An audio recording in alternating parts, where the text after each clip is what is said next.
The main other thing that I did this past week was that I played the Metaphor Refantasio demo.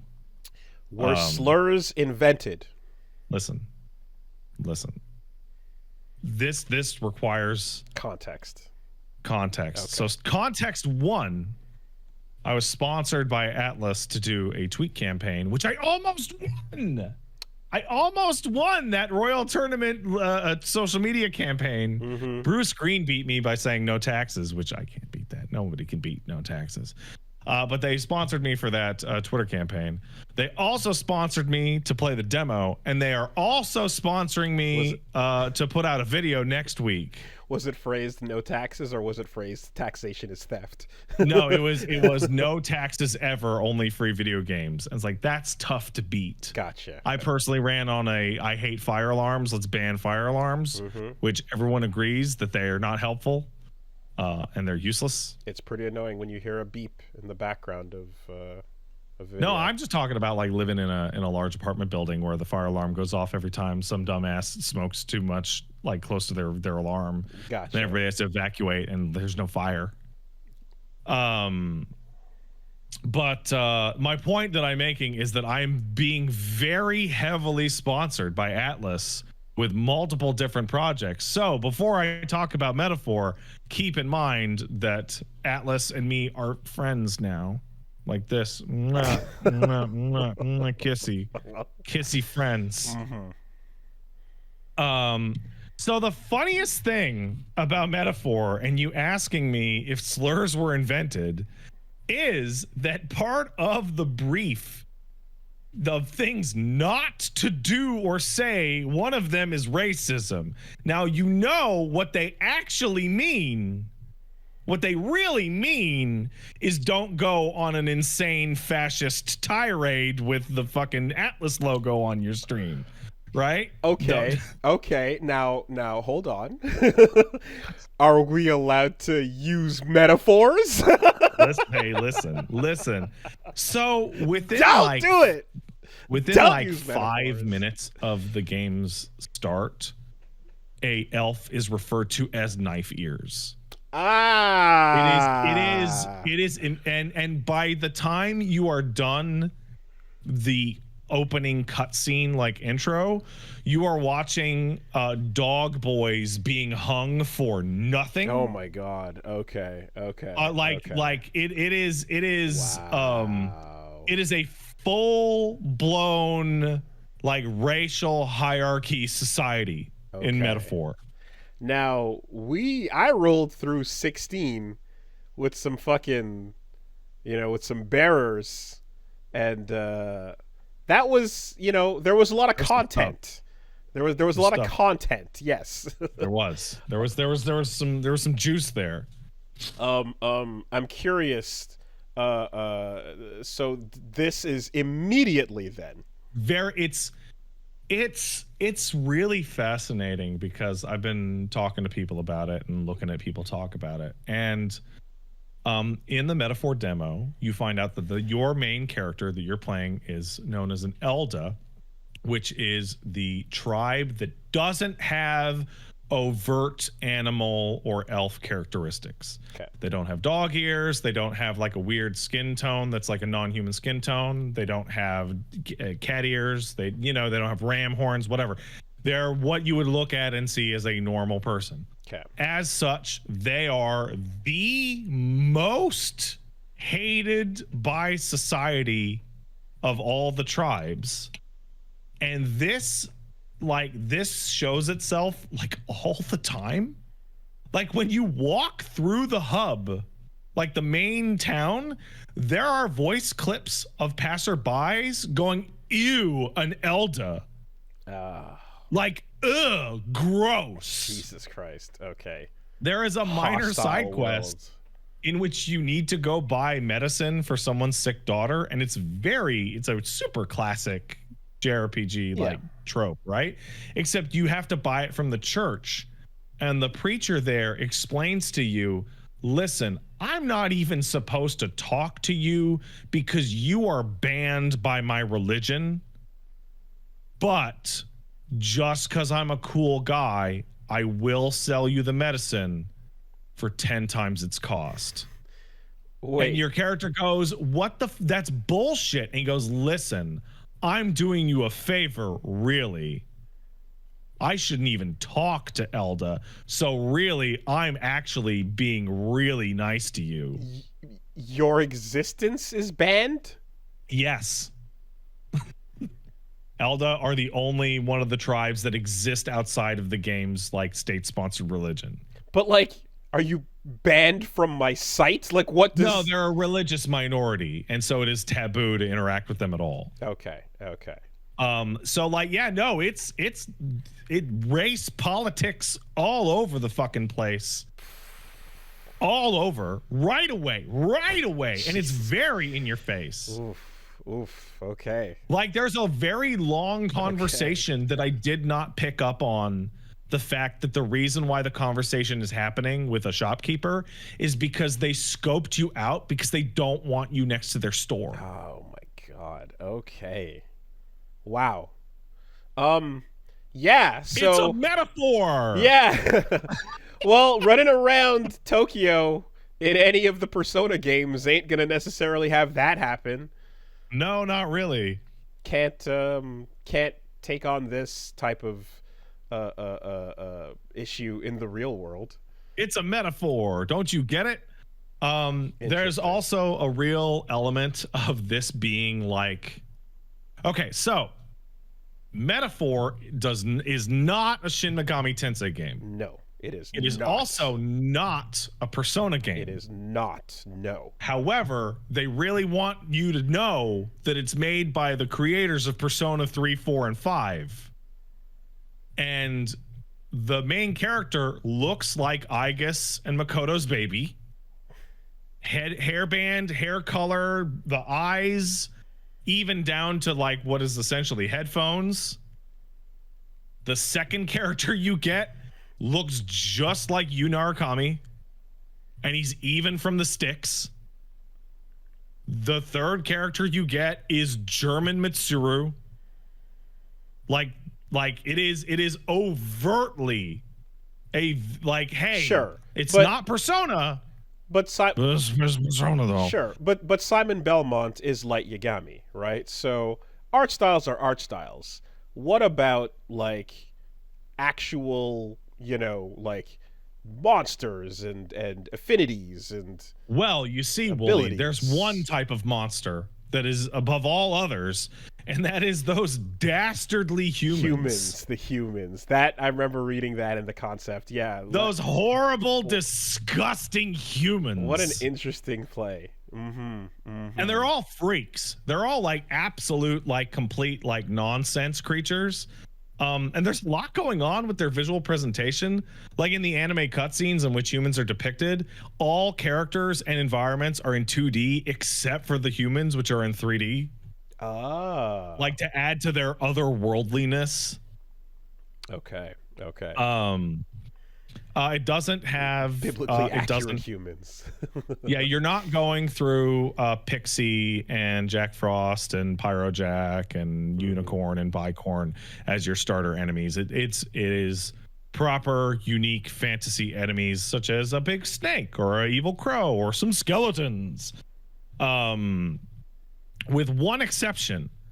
When you go into the class system, which is called archetypes, not demons and not persona, it's like a much more traditional class system where like you pick a class for your character and you level that class up and they get new moves. Okay.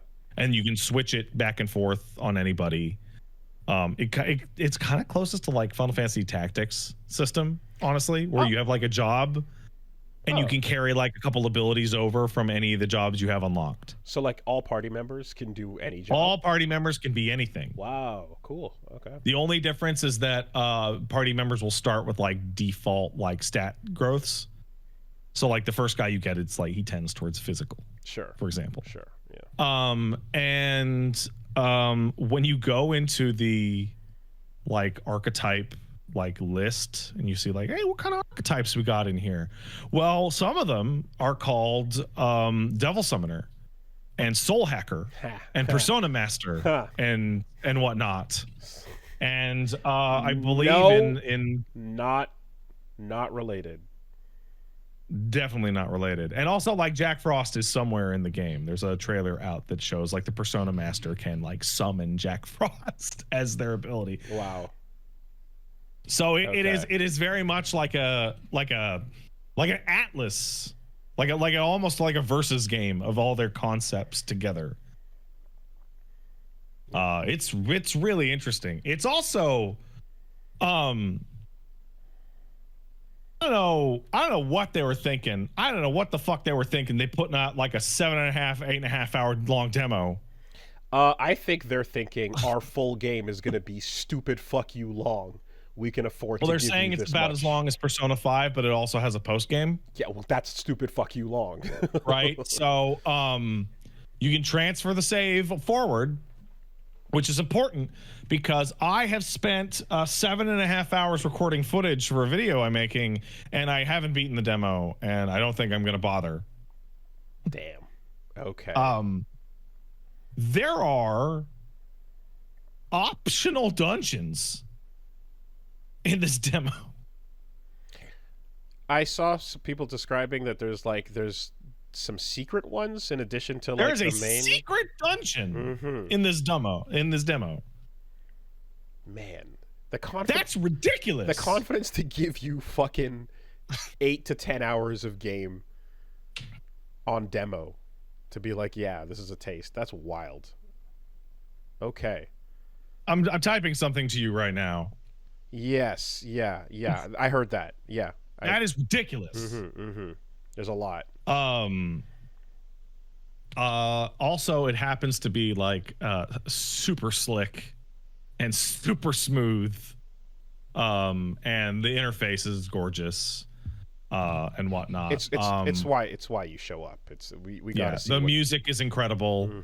I just learned a little bit ago. I thought that the lyrics of the combat theme, they were like singing in Latin because that's like that's what you'd kind of expect. But it doesn't sound like Latin. And I went and looked. It's Esperanto. Esperanto. They're singing it in fucking Esperanto. Holy shit. After bringing that back, shout outs to Dracula Flow. We are going back into Esperanto again. That's hilarious. For those who don't know, Esperanto was a language that was developed fairly recently. That was developed. First of all, that's weird. It was developed. Yeah. It was created by the UN, I believe, in order to create a language that all humans can speak, that you can learn no matter what language you speak on the planet. Turns out creating languages for people to use is actually a completely useless proposition because you need native speakers to use the language to teach to other people. But it was like the whole thing was that like it takes like less than 2 weeks to learn it, and so it's supposed to be easy to pick up no matter what your thing is. But yeah, anyway. So the demo's huge. It's super slick. It's essentially Persona 6 in a fantasy setting. Like during the demo process, you unlock the daily life simulator, which is, do you want to go to a dungeon? Well, you have to rest at night.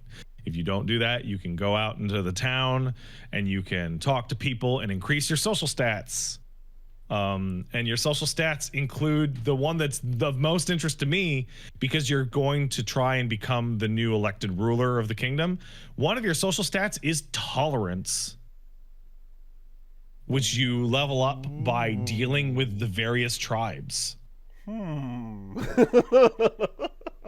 You have to build your tolerance. You have to build it up. You don't have it by default. No, you're starting. Yeah. You start low.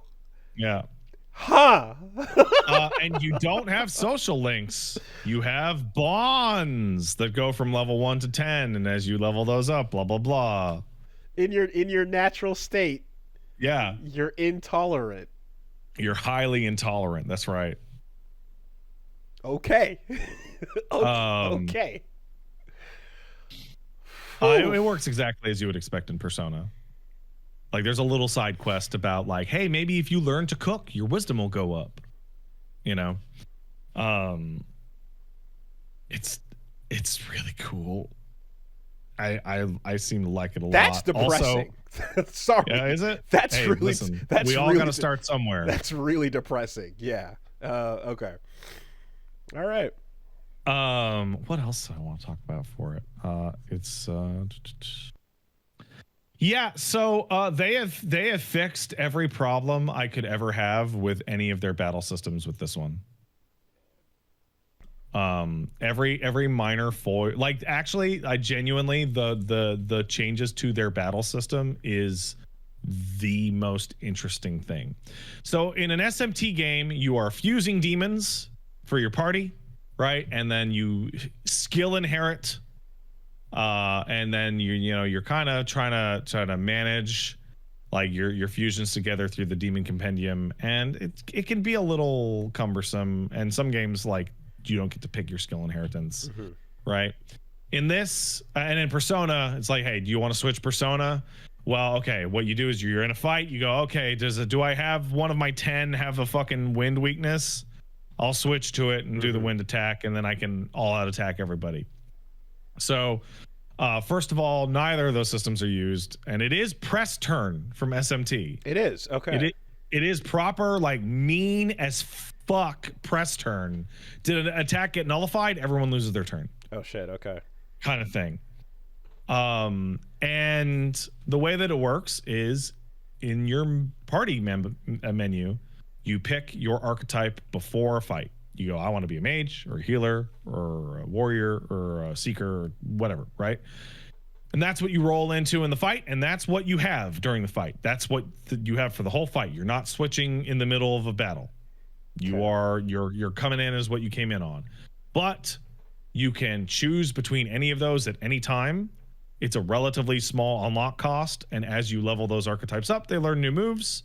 And when you switch to an archetype, you can choose to inherit anything from anyone. So if I was, let's choose healer, and healer starts with Hama and a heal spell, right? I could choose to spend some of the summon currency to give them the wind attack. Is it using the same nomenclature, by the way? Hama is what it's called when you do a light attack? Yeah, okay. Yeah. There are slightly different like names. So like instead of Dia, it's Day for a heal spell. Sure. Which results in the healing spell in that game being spelled DEI, which is really, really funny. God. You know, before the DEI, there was Latin. Wow. But anyway. Oh my God. Yeah, but basically you build up everywhere. your roles like a job system instead of Okay. constantly switching back and forth. And you, if you do switch to one, level something up and then switch back to another, you progress, you keep your progress in each of those things. Yeah, absolutely. Okay, so you're just kind of So you could be like, hey, I want to level up warrior just to get to the part where they get like critical up, and then go back to mage and then just inherit critical up from warrior. And you're not switching in battle, but now everybody in your whole party is fully accessing the class system at all times. Okay, so basically there's a bunch of skills to unlock in multiple directions, and whatever you unlock you keep, even though you change directions. Yeah, okay. Yeah. So like when you go to healer, all you have is the healer skills, except there's a slot for inheritance. Okay. And as you increase your bonds with your followers, from rank 1 to 3 to 5 to whatever, you unlock the advanced versions of those jobs. But you only get to take one thing with you. I don't know for certain, but I believe that the advanced jobs have more slots for skill inheritance. Okay. So in the end, you're kind of going to have a very customized team. Yeah. Also, oh, you unlock more slots? Great. Fantastic. Every archetype has your main character attack differently on the field. Ooh, okay. So in Metaphor, you start with like a sword, right?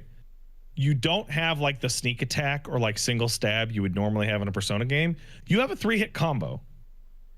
And that's because if you want to do a sneak attack, you have to like get to an enemy and hit them with your combo until they're stunned. And then when they're stunned, you have the squad attack them, and then you start a random battle. Oh, you with mean them. like on the overworld, like Yes, I mean on the overworld. your action button. Oh, okay, yes, okay. you were like it almost kind of feels like Dynasty Warrior. Like you are like roaming around the overworld and you are attacking enemies as if it were an action game. Huh. And if you stun them, you get to jump into a random battle with them losing their full first turn. Okay.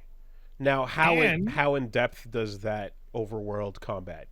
So I didn't think it was in depth, and then I found out it actually really was. So here's a couple of things. So Seeker starts with a sword. You have a 3-hit combo, right? Well, your party will also join in on hitting enemies when you're doing that. So that's cool. And also, enemies that you can't stun in one combo will attack you back, and them hitting you with their attack is what causes an ambush. Okay, so if you take any damage, you get ambushed. Yeah, which is why dodge roll. So tougher enemies, if you want that first turn, you have to fucking fight them like an action game for a little bit to earn the RPG. To earn battle. your free first turn. It's fucking checkmate showdown over here. Interesting. So that's how Seeker works. But if you switch to if you switch to healer, right? You have a piddly little staff, right? Just piddly little staff. Well, every time you kill an enemy with that, your whole party heals. And then you switch to mage. Mage kill an enemy as in like during the RPG battle? Oh, no, sorry. I skipped a part. If you're 3 levels higher than any enemy, they auto die to your Earthbound. combo. Let's go. Earthbound or rules. Yuji's thing. Hell yeah. Delete. So like as soon as you're 3 levels above, all enemies of normal strength will just auto die. Awesome. And they tutorialize it too. There's a whole section where you go through and they go, listen, beat up these dogs, and you just fight the dogs like it is Dynasty Warriors. Okay. Yeah, that's great. And someone asks, do you get the rewards? You absolutely get the rewards. Nice. And then you switch your character to mage, and instead of having a swing or like a rod attack, mage does a fucking ice AoE around itself. And when you kill enemies, even auto kill enemies on the overworld, it regenerates MP per hit. So there is a class that they give you right away that allows you to regenerate your MP to full by just killing generic mobs on the overworld. Whoa. Okay. So you are going to be one-daying which every class? Dungeon. Mage. Okay. And it's one of the first ones you get. And is MP treated as limited a resource as it usually is in these games? Yes. It's still... But you can just get it back now. By switching to that class and just doing it. Yeah. Okay. Sorry, I'm a bit... all of the different archetypes will make your attack have different properties on the overworld. When you mentioned Ryuji just now, is that something from Royale specifically? Well, Ryuji had a thing in Persona 5 and Royal where if you maxed out his social link, you would just auto kill people that were below a certain level. Okay. Don't remember. Maybe I didn't do it. Anyway, okay. Fine. But yeah, no.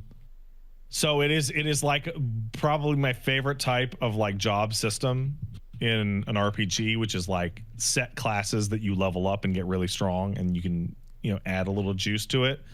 The whole party can change it, and it has a really exciting like overworld combat section that like both like cuts down on time massively and also like can improve your chances in the fights. Wow, that's a really interesting thing. I mean, like, yeah, I've gotten to like the first game running around Persona 3 and like stabbing your fucking sword or spear out and trying to hit the little mucks was always like, oh god, this shit, did it make a noise again? I heard that. Sorry. Okay, I heard a little beep. That's weird. Okay. Yeah, let me fix this. I don't want that to happen. Something's up with the wire. Sorry. BRB. Okay. All right. So, Yeah, it seems cool. yeah, they've gotten better at those things and like running around, fucking Naruto running through SMT5 and slashing shit.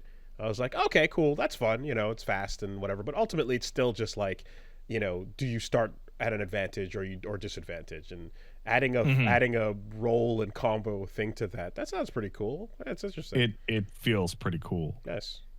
Also, it makes sense as to like how you can expect people to blow through so many dungeons in a game that has like a limited like a time limit. When once you get strong enough for parts of that dungeon, there's nothing in the floor that'll even trigger a battle. I wonder if this is like shit that we could look at and go like they're testing the grounds for P6. No, it feels like all the other games were testing the ground for this. Like that's how it comes across. It is a brand new franchise, ultimately. Yeah, Yeah. true. You can take all your lessons here. Okay. I'm curious. Yeah, this is functionally Persona 6. Yeah. It's a metaphor. It's a metaphor. It's kind you get of it? It's like a simile, actually. Yeah. Or an analogy.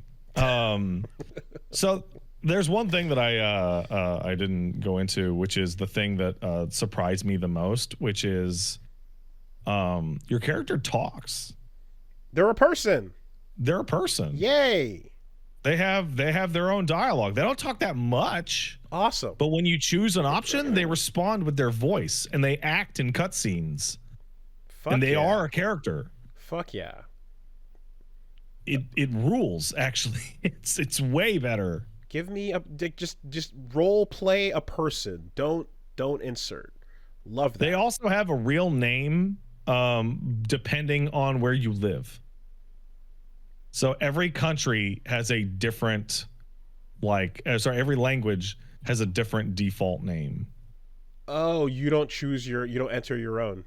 Oh no, you absolutely do. But if you choose that you don't want to do that, there is a default name that it will choose for you depending on your language. Yeah. So like in English, the character's canon name is Will. In Brazil, it's Pedro. Okay. In Germany, I think it's Victor. Okay. Cool. That's fine. I mean, it gives you the option to say, I don't want to name myself. Mm-hmm. Well, you also name yourself. Oh. You still have to do that. Okay. No. The game looks you in the eye and goes, "Hey, Woolie, what's your name, Woolie?" And then it goes, "You'll name it." At the bottom of the text, it says, "You will name the protagonist later." Ah, Earthbound. Okay. Sure. A little bit. Sure. A little bit. Yeah, no, that game looks cool. I'm going to play a bunch of it. I can't believe I didn't fucking beat the demo. So I was originally planning to be like, hey, you know what? Forget the demo. I'm not going to bother. We'll just start the beginning of the game the day the game comes out. And now I'm like, if it does that, I'm not even going to get to the fucking new shit by the end of that week. Like if I start on the Friday it comes out. So I'm going to be playing through the demo this week on Friday and Saturday. Does the demo start at the beginning or does it like throw you? Demo starts at frame 1. Okay. Press start, go. Because it carries your progress forward. Save progress. Yeah. Okay. Yeah. Nice.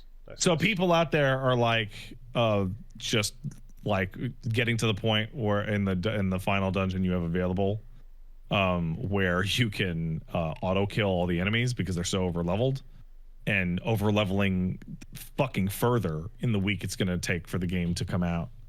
So there's going to be a bunch of people that are just going to fucking blow through that early game with massively fucked up overgrinded characters, and that's fine.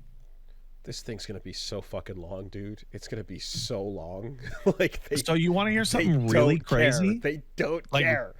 You want to hear something nuts? They give you the calendar. They give you the calendar. It's on the menu. Like as soon as you get it, the game's only got 4 months. Oh, there's a calendar system happening. Oh yeah, it's the same. It's the same thing. They're actually you go to sleep and wake up and move. Okay. Oh okay. yeah, it's the same system. but it is 4 months from June to October, I think. 10? Yeah, June to October. Yeah. Oh, so, okay. Because I guess like in an SMT game where there is no calendar, it's like you're not going to bed and waking up and going back out to a new location. You're just grinding those dungeons. You're moving forward in the fucking story and going to new locations. Yeah. Mm-hmm. But I guess here this implies that there's a home base that you are going to be departing from. You know regularly. what, man? Somebody in the chat said, "Well, there's no school, so it'll feel longer." And like, you know what? That's a decent point. Every day is Sunday in metaphor because you don't have to go to school. Okay. So then there's outside of actually running to like, because you know, like, because Persona, you have your dungeon and day, and then you have your, outside of that, you have your activities. Like, is it drawing a hard line between those things here as well? Okay, so some of what I'm about to say is stuff that I gleaned from previews. It's not from my own personal experience in the demo. Okay. Right?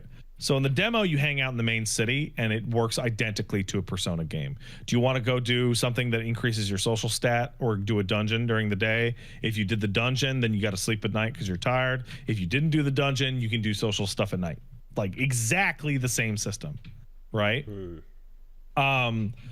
The difference is that in the main game, when you finally get your creepy leg ship, I forget, Gauntlet Runner, I think it's called. You have to travel to various parts of the country in order to, progress the story and do side content. And if you have to go anywhere that will take you longer than a full day, the social stuff instead becomes hanging out with the people on your ship. Ah, okay.